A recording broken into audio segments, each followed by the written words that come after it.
I don't think a lot of people, certainly not 5 years ago, 10 years ago, thought about, oh, I need to take care of my body in the way that an athlete always has. Is that how you think about your health in regards to your success as an entrepreneur? I didn't, and I can't credit a lot of being healthy to the former success I had Sure. because I wasn't completely unhealthy, but I did not. You're still here.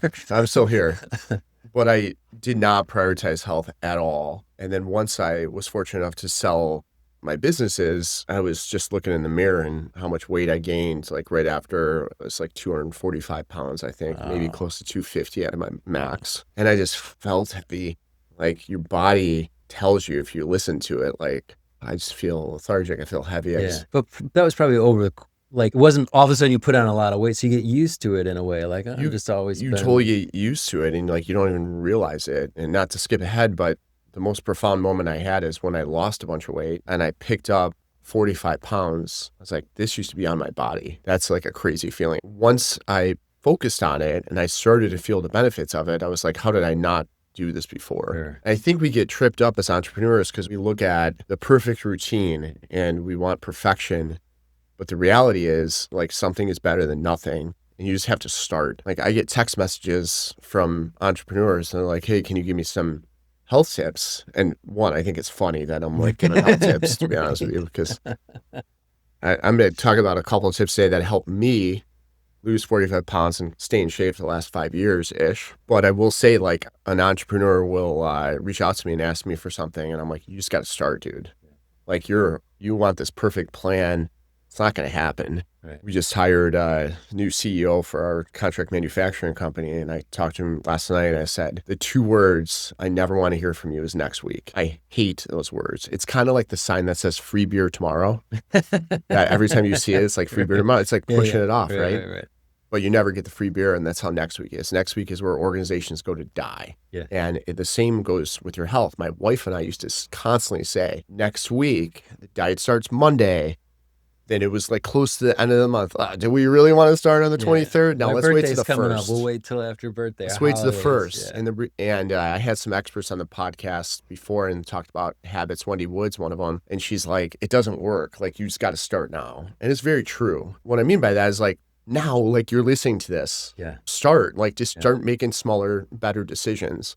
And we'll dive into a couple things that have helped me, but I think overall, by getting healthier, you're going to feel better and you're going to be a better leader, a better father or wife, a better friend, better entrepreneur overall. Why do you think it is that people want to push it off? Is it prioritizing other stuff? Is it having to admit they've been failing at health? Right? What's the real blocker to going, I got to start now? I think there's a couple things. One is we naturally avoid hard things. A lot of our life has become very easy compared to what it was in the past. I think the second thing is very difficult for someone just to start something that isn't in their habitual nature. What has become in our nature in replacement of that is our cell phones. I'm guilty of this too. The first thing I do when I wake up, which I should not do, is check my phone, and I'll do that as I'm going to work out.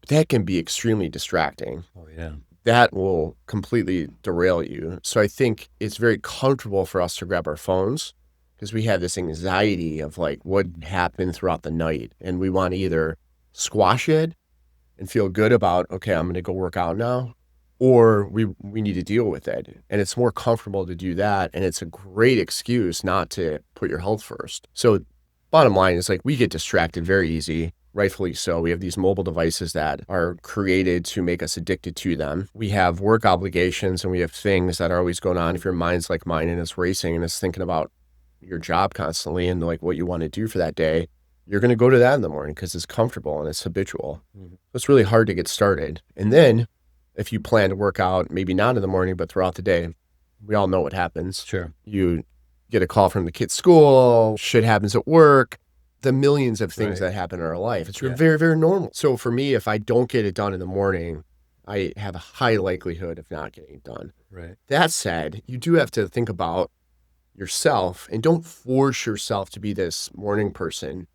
Because what happens is, you can get the workout in, but then you're like, crab meat during the day. And at 2 o'clock, you're drained, and that's not good either. So Yeah. I think it's like a finesse thing. Maybe it's not 5:30, maybe it's 6, maybe it's 7, maybe you could push your first meeting back. We have our team here, we highly encourage them to work out during their lunch break, and that's what kind of everyone does here, which is great. Yeah. And I'm starting to do it now. Like, I literally felt the difference by now waking up at 5:30 sometimes Yeah. when I'm not getting enough sleep, or I'm Yeah. like burning the midnight oil doing something.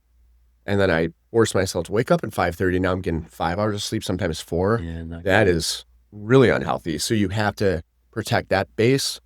I am not advocating for sleeping 3 to 4 hours and then trying to work out. Like, Right. that's, your testosterone level goes down significantly if you're not sleeping enough.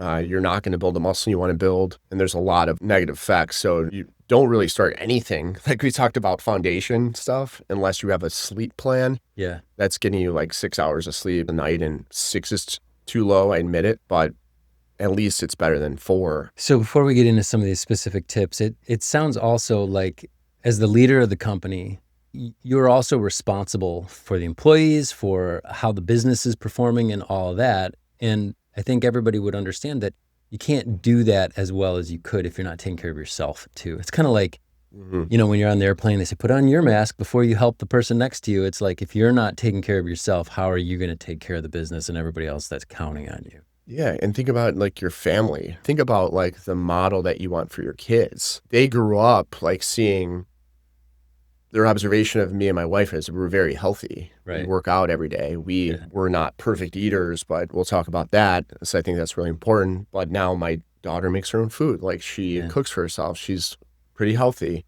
She doesn't have the same workout routine or mindset, but I think she'll get there. Like, I didn't have that great mindset when I was her age either. Yeah. So what's some specific tips? Okay, that you so I would say you have to look at this in 2 perspectives. One is diet, because diet's everything. It's probably the least sexy thing to talk about, because we want to like go push weights or go run, and we think that's going to transform our bodies. It doesn't at all. Like, if you're looking to lose weight, get cut, get in shape, it is 95% diet. And the biggest thing when I think about diet that I learned that really helped me is you have to look at your calories in, your calories out. And you can do that by tracking your calories. Everything you put in your mouth, track for a week. And you will be shocked how many more calories you're eating than you should. And use an app like MyFitnessPal, or there's a couple other ones as well that are good, but MyFitnessPal is a big database, and it'll give you your macros, which I'll talk about in a second, or your calories you should consume based on your weight and your goals.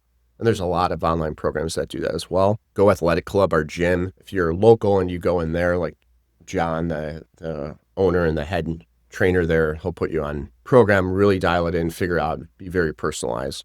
But for the most part, like myself, I restricted myself to like 2,000 calories a day and maybe 2,400 a couple days a week, which seems like really low. I'm sure people are like, whoa, but it is a math equation of how many calories in and how many calories out. And the second thing you want to look at is your macros. And macros are carbs, your fat, and your protein. And I would say if you have to focus on 2 of them, people get over obsessed with how many carbs they're having. Reverse your mindset and focus on your protein. Protein is really important if you want to build muscle and you want to get in shape, because what happens is as you start to build muscle, your body starts to transform. So you may be the same weight, but you're carrying it differently. Sure. So most guys will carry it in their gut, in their abs, and most women carry it in their hips.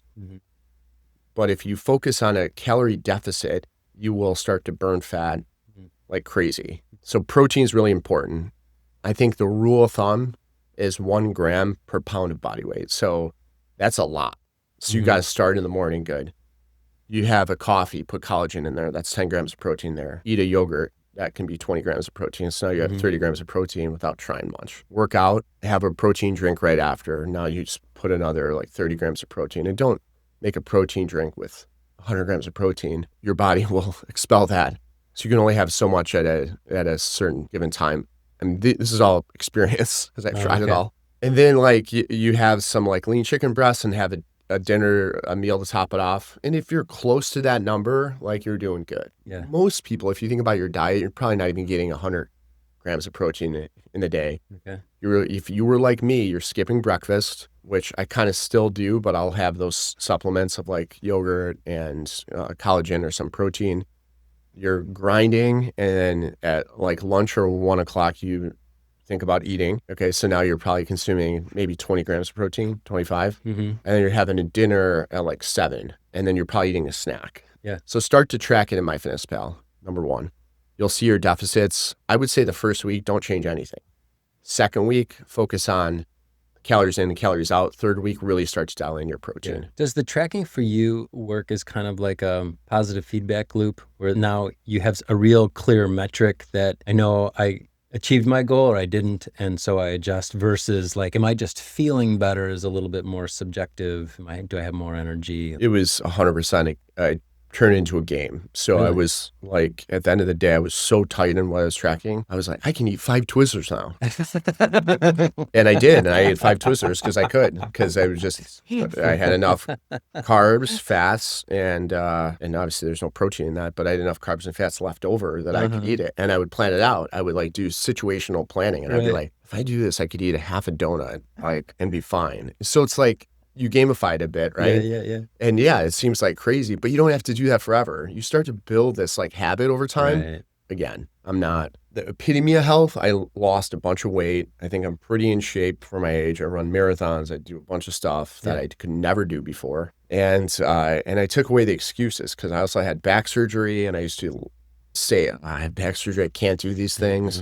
And that is a mindset thing of like, yeah, there's always a reason not to do something. So that's diet. So I think that's really, really important. The other power tip there, though, before we move on, this is so critical.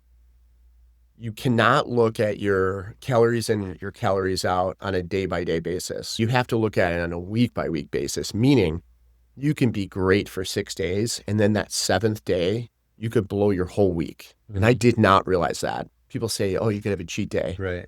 Well, yeah, you can have a cheat day, but if your cheat day is like what my cheat day was, it was like I ate a whole pizza and I have 3 beers. And guess what? And sat around. That is 5,000 calories plus, maybe 6,000. That day I was supposed to have 2. Now I'm 4 over. Yep. All of the days that I was under 500 are wiped out. Right. And when I learned that, you got to look at it weekly and not daily, it changed the game for me. I don't want to keep forcing the entrepreneurial framing on this, but it just seems so clear listening to you talk about this that for work, when you're running this business, you're not freaking out where our sales were really down today, everything must be wrong, right? You're looking at it as a week or as a month or a quarter or whatever your business is, and you have that right balance of urgency and long-term perspective, and it sounds exactly like what you're talking about with health. Business is lumpy, right? Like, especially in the beverage space, I look at our financials and I want to see this like perfect ramp month over month. And you don't. Quarter over quarter, I do, but like month over month. And then if you boil it down to week over week, and if you look at it day by day, you go crazy. So you have to think about it like, hey, every day is not going to be perfect, but don't push it off and say, okay, I'm going to wait till next week now because I screwed up this week. Yeah. Next week never happens. Do you also feel as though you have a greater efficiency in your business work because you have better health? You just have a different confidence. You know you took care of yourself. I can't say that I put in more hours, but the difference is like those hours were a detriment to my health. Now these hours, I don't think counter it in the same way, meaning like it was just grind, drink coffee, don't eat, grind.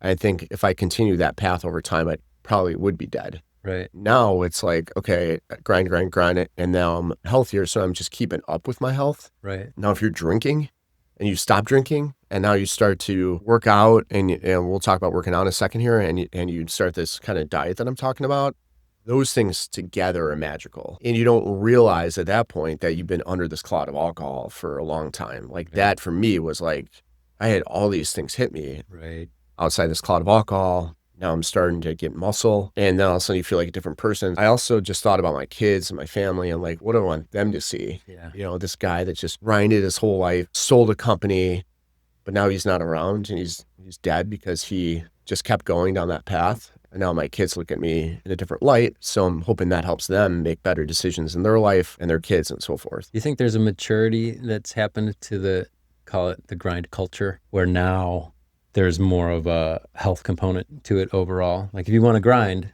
like you better do it well and not just drink the coffee, pop the pills. There is, and I know you a know? lot of people can't relate to a lot of what's being stated though, because the routines are so rigorous and just like not approachable to me. Wake up at 4 o'clock, do a meditation, then 4:30 you're praying, and then 5 o'clock you're in the sauna, and then you're doing stretching, and then you're working out, and then you're taking a protein shake, and then you're doing this and that. And it's like a 3 hour thing, Right. and you're like, fuck, man, I have a hard time getting out of bed. So I would say it's hard when you see that and you see where you're at to get there, Yeah. but you don't need to get there. Like Yeah. you can just take these small steps, and over time, it's like anything, figure out what you enjoy. Like maybe you don't really enjoy lifting weights, which I would highly advocate you do, or maybe cardio. Like a lot of people don't like running. Well, go box, Uh-huh. do a martial art. Like at Uh-huh. least you're learning a skill at the same time. So Yeah. I think that's really important to think about. So what are some of the weightlifting and or exercise? I don't want to limit to weightlifting with what you just said. The biggest power tip I can give is you should sign up for a challenge, a contest or a race or something. For me, this all started with 75 hard, and my wife and I were finally like, we're sticking to this, and we helped each other out. So having an accountability partner is huge too. I've seen the opposite where our former social media guy, he tried to get on 75 hard, and his wife was antagonizing him the whole time. Like, you're not going to drink with me tonight? What? Like, you're just not going to win. And Yeah. my wife's the exact opposite. She's like, let's do this. We committed to it. I'll go buy meals, and like, let's try to do this for 75 days. And at the end of it, we were both in it together, and it was a good shared experience, right? So a challenge, try to find an accountability partner. Like High Rocks is a really good approachable one because you could do it with a partner. You could do it with a mixed double. So opposite sex, you could do it with a friend. You could even do a relay race. Like that is a really good approachable race that anyone can do, anyone can finish.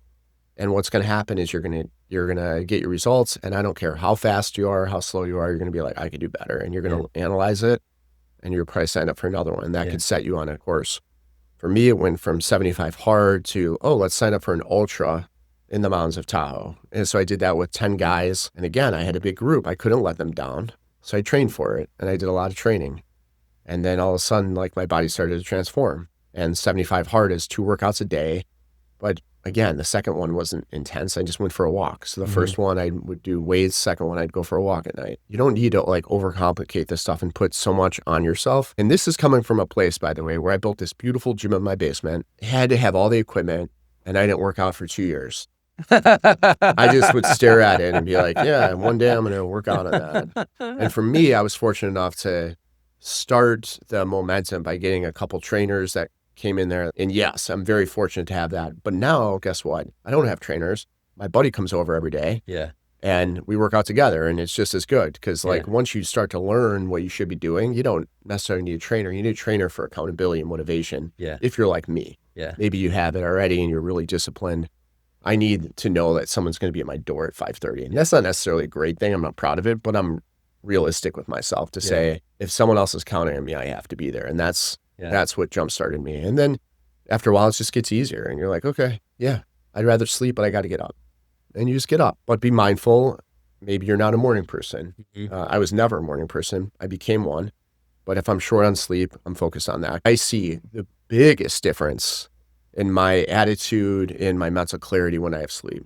Yeah. The biggest difference. There's nothing that compares to when I have 7, 8 hours of sleep. And it's not like a day, it's like a few days in a row. So it all fits together. The exercise is giving you better sleep is giving you more mental clarity, the physicality of feeling better about yourself, more confidence. Like it all funnels into excelling in what you're building as a business too. And it's messy. So it doesn't, none of this stuff is what you portray it to be. It's like there's a new format that's doing really well on the internet. It's like, this is what the perception of a CEO is, and this is the reality, or this is the perception of this perfect routine. This is the reality. Because if you're, again, like me, and you have kids and you have things that happen in life, you just got to do what works for you, but you have to start prioritizing your health for yourself, for all the reasons we talked about. It's a good spot to wrap.